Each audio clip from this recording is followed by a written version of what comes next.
Welcome. You are visiting Trust and Obey, and we are studying the Book of Jonah. It's 4 chapters, and this is chapter 1. It's a relatively short book in the Bible, but it is jam-packed with all kinds of human insight and application for us in 2024. So you're looking at a picture of Nineveh. This was the greatest city in the Middle East, comparable to New York City. Right on the river, it was aesthetically unbelievable. The Assyrians were a violent, horrible pagan people, but wow, were they artistic. And so this city has a circumference of 80 miles, and that's 80 miles of 100-foot wall. And then interspersed along the construction of that wall are 1,500 guard towers that are 200 feet tall, and the wall is 100 feet tall. So this is a very impressive place. And the population is around 600,000, which was huge back then. And we're actually going to start with a reading from 2 Kings to give you a sense of who Jonah is. 2 Kings 14:25. Jeroboam, the son of Joash, restored the border of Israel from the entrance of Hamath unto the sea of the Arabah, according to the word of Jehovah, the God of Israel, which he spake by his servant Jonah, the son of Amittai, the prophet who was of Gath-hepher. Here we see that Jonah is already an established prophet with a relationship with Jehovah, the God of Israel. And the name that we're given here, Jonah, the son of Amittai, means mourning dove, the son of truth. So Jonah comes with a significant reputation and track record of being a true prophet of God. And this is actually a picture of where Jonah lived. This is Gath-hepher. This is the ancient site of Gath-hepher. And this is Jonah's hometown. So now we're going to start the first chapter of Jonah, Jonah's disobedience. Now the word of the Lord came to Jonah, the son of Amittai, saying, Arise, go to Nineveh, that great city, and cry out against it, for their wickedness has come up before me. But Jonah arose to flee to Tarshish from the presence of the Lord. He went down to Joppa and found a ship going to Tarshish. So he paid the fare and went down into it to go with them to Tarshish from the presence of the Lord. So let's just talk about this one slide. So God speaks directly to Jonah, as he has in the past, and Jonah understands that as a prophet, he needs to do whatever God requests. So God says to him, Jonah, I want you to get up and go to Nineveh, that great city, and cry out against it, for their wickedness has come up before me. And what's Jonah's reaction? Jonah takes off on the run. Jonah arose to flee. He's trying to run away from God. This is a prophet of God saying, you know what? No way. No way on so many fronts. And where does he decide to go? He's going to go to Tarshish, okay, which is all the way across the Mediterranean, all the way past the Rock of Gibraltar, close to where the Med pours out into the Atlantic. And for most scientists back in this time, they believe, and then you just go right off the earth. So he's going as far away as he knows there is transportation to take him.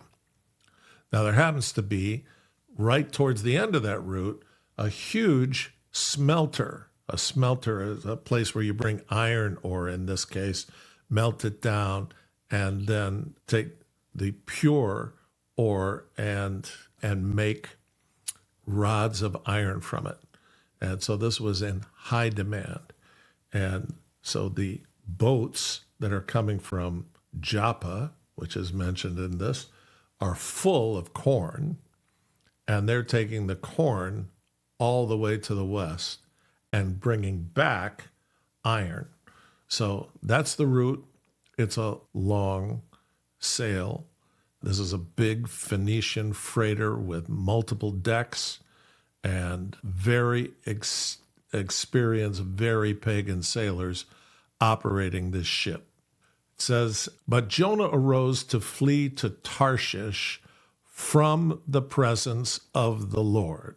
Okay, it doesn't make any sense, but he's basically saying, okay, that job, I don't have to think about it for 1 second. I'm so out of here. Because two main reasons. One, the Ninevites loved to flay people that they were disappointed with, right?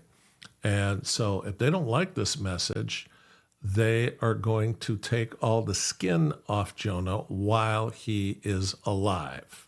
Okay, that he's not so excited about. But the second thing is that Jonah's a straight up racist. Jonah is a member of the 12 tribes of Israel, and Israel is the chosen people. Chosen meaning that there was not something special about them. God simply chose them to be the first people to understand that paganism was a dead end. There was nothing to it. It was all made up. And that there was one God of the universe, and he decided to begin communicating with the Jewish people.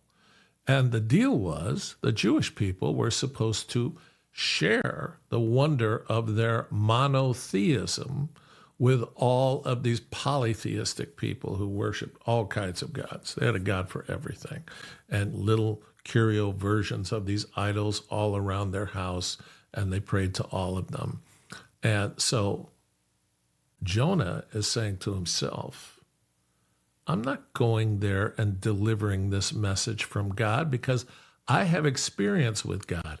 I know how God operates, and I know how compassionate he is, and he's going to want to save all of those 600,000 pagan, violent, awful people. I am not going to be any part of that. And I'm going to run as far away as I can. So he went to Joppa, okay?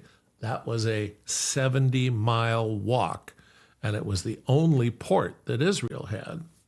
So he goes to Joppa, and he found a ship going to Tarshish. So this was a big ship, and he paid the fare, and he went down into it, meaning there were multiple decks, and he went down all the way to the bottom to go with them to Tarshish from the presence of the Lord. So his whole intent is to run away from God. We all run away from God, but it's particularly egregious in this case because this guy's a prophet of God. He's had experience with God, speaking with him. He's done the pronouncements God has requested, and those things have all come to pass. So he's got a track record, and yet, because of his bias against these people, and because of his fear that he knows that God is capable of being so compassionate that all 600,000 of these people will be saved, and then what? Then they'll believe the same God that the Jews do, and then what'll happen next? Then they'll start intermarrying, and before you know it, this is a very powerful group in Nineveh They're going to absorb the Jews. So they don't want that to happen. They want to remain the chosen people, and they want to keep it a locked club. Here's a picture of the port of Joppa today. It would have been banging back then. It's not much to look at now. Probably recreational stuff and a little light commercial. See some warehouse over there, but certainly not where the big ships are going. So there's a storm at sea. But the Lord sent out a great wind on the sea, and there was a mighty tempest on the sea, so that the ship was about to be broken up. Now imagine this. You're Phoenician sailors. You're the captain of this great ship that makes these long and very full voyages, experienced in commerce. You need to protect what you have. And one of the ways you do that is being an expert at reading the sky and reading the ocean and having some sense of what the weather's going to be for the next 2 to 3 days. And these guys were expert at this. And they could tell from the bird life, from all kinds of things. The way the sun sets, the color in the sky, all these things were huge information dumps for them. And so they take off, and very soon they find themselves not just in a storm, a tempest, okay? Something that is just absolutely violent, wind coming from all directions, waves breaking over this huge ship. And very quickly, it says, so that the ship was about to be broken up. Then the mariners were afraid. These are guys who spent their whole lives. Most of them started on ships as boys. And they spent their whole lives doing this, and they're afraid. And every man cried out to his God. So they must be really afraid if they're all crying out to their gods. And then they start throwing the cargo that was in the ship into the sea to lighten the load, because they're trying to remain buoyant with all of this water coming in and all these waves breaking over them. Can't use the sails at all because the wind's too high. But Jonah had gone down into the lowest parts of the ship, had lain down, and was fast asleep. Now, there's a story like this in the New Testament. Jesus curls up in the fishing boat with the disciples and falls asleep, and a big storm comes up, and they are scared out of their minds that the ship's going, that their boat's going down, and they're all going to drown. And they come and wake him. And they say, how can you sleep? We're about to lose our lives here. And he gets up and he calms the storm. So this is Jonah. This is hundreds of years before Jesus. And here we have a foreshadowing of something that happens in the life of Jesus Christ.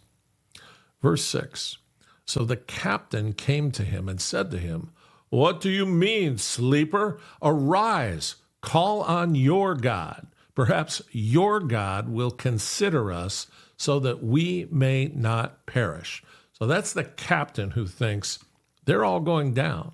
Now they're desperate. Now their gods aren't working. Nothing that they've tried is working, and they believe they're all going to die. And they said to one another, come, let us cast lots, that we may know for whose cause this trouble has come upon us. So they cast lots, and the lot fell to Jonah. So what is casting lots? You grab a bunch of straw or sticks or anything that you have, and you grab them in your hand, and they're all various lengths, And then you take your knife and you chop them off flush at the top of your hand. And then everybody pulls one stick up. And whoever has the shortest stick is the loser. So they do this, and the lot fell on Jonah. So there's no magic to casting lots, but God used that to make sure that the focus was on Jonah, so that Jonah understood, you can't hide from me. You can run, but you cannot hide from me.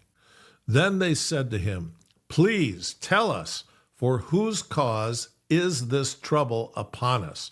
What is your occupation? And where do you come from? And what is your country? And of what people are you? They're trying to figure out how this horrible storm came on them all at once and it scared them out of their minds.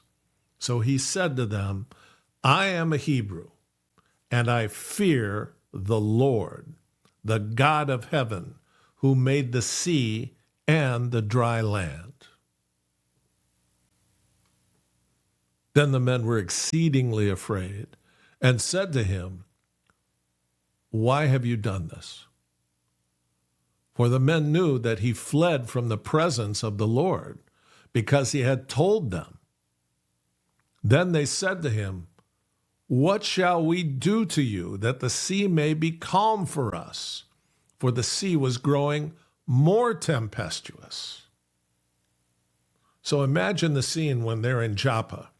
It's taking a long time for all this stuff to be carried into the boat and down into the decks. And so they're all talking. Who are you? What do you do? This kind of thing.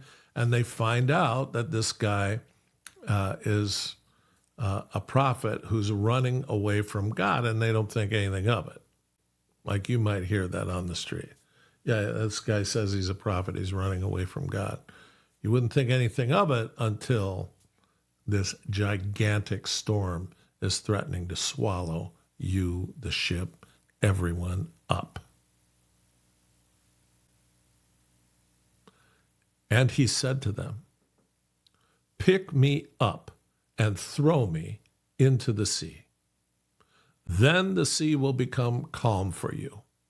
For I know that this great tempest is because of me. So there's a couple things going on here. One is we have another harbinger of Jesus Christ. Take my life so that you can all live. We also have the selfish, hard-hearted, racist Jonah, who doesn't want to go to Nineveh and allow those people to be evangelized. And so he's saying, you know what? Kill me. Just throw me over. I'll drown. And that'll save the day. And I won't have to go to Nineveh. For I know that this great tempest is because of me. He knows God is doing all this for his benefit because of his rebelliousness and the hardness of his heart. Nevertheless, the men rowed hard to return to land, but they could not, for the sea continued to grow more tempestuous against them. Therefore, they cried out to the Lord and said, we pray, O Lord, please do not let us perish for this man's life, and do not charge us with innocent blood. So now look what's transpired here. They hear this prophet of God say, this is all because of me. And all you have to do is throw me overboard and all the storm will stop. And what do these pagans do? You'd think they'd grab him in a second, gang tackle him, and throw him overboard. No, instead, they don't want to take this man's life. They rowed hard to return to land. The way they would sail is to be a mile or so offshore so that they constantly have the reference of the shoreline. They don't want to be too close because of rocks and shoals and all kinds of things that could tear the bottom out of a ship. But they're thinking if we try really hard, we can get to land, and they can't make any progress because God just keeps turning the heat up on this storm to keep them from having any option. He's forcing them into a situation. Therefore, they cried out to the Lord, and they say, "We pray, O Lord." So now they've dropped all their pagan gods. Now they are totally focused on the God of Israel, and they're calling him Lord. Please do not let us perish for this man's life, and do not charge us with innocent blood, for you, O Lord, have done as it pleased you. So they know that this is the omniscient God of the universe. This is all transpired in a matter of hours. So they picked up Jonah. Actually, in most translations, it says they lifted him up, meaning that they were honoring him and honoring his sacrifice, and placed him into the sea. And the sea ceased from its raging. He hits the water and goes down, and the sea immediately goes calm. This was the same thing that Jesus did on the Sea of Galilee. So it again is foreshadowing the coming of the Messiah. Then the men feared the Lord exceedingly. They've seen a lot today, right? They saw a storm come out of nowhere that grew larger than anything they'd ever seen. And then they threw a man overboard, and everything went calm. And it says the men feared the Lord exceedingly and offered a sacrifice to the Lord and took vows. Feared him exceedingly. They know their little pagan gods are all man-made, and so they never come through. It's just dumb luck when it happens. But this is a God who is an all-powerful God, an all-knowing God. And so they sacrifice to him, and then they take vows. They're saying, we get off this ship, we are not going to forget what happened here, and we are going to continue to worship you and to pray to you.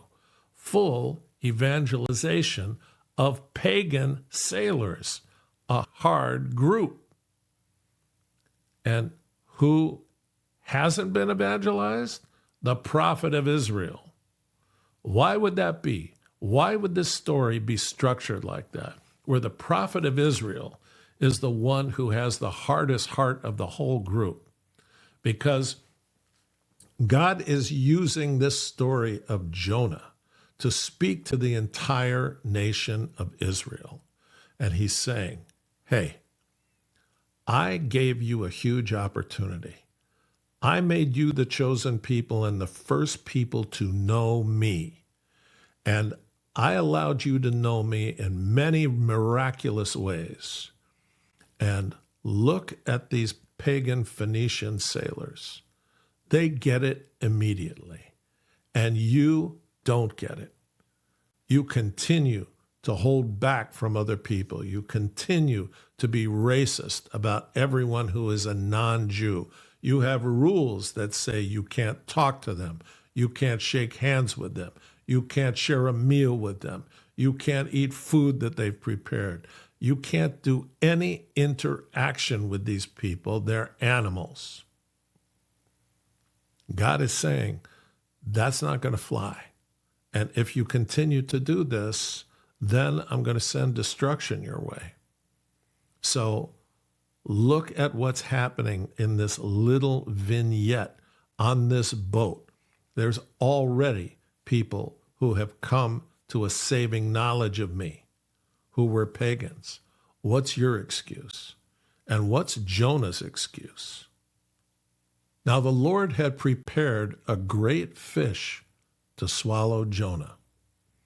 And Jonah was in the belly of the fish 3 days and 3 nights. Now, this is another foreshadowing of Jesus Christ.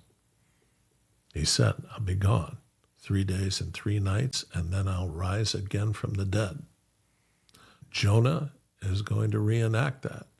And Jonah is going to drown on his way down to the bottom of the ocean, be swallowed up, be revived by God, and then God has that fish throw him up on the shore. And we teach this as 100% true. Okay? I know Disney's had a field day with this book of the Bible, but that doesn't make it untrue. And God, if he can certainly send specific messages to prophets, he can certainly send a large fish, not a whale. Hebrews had names for whales. It wasn't a whale, but it was something that was large enough that they used a picture of a whale shark for the next chapter because it's huge and it could easily swallow a man. We're going to see what happens to Jonah and why. Thank you for studying chapter 1. God bless you.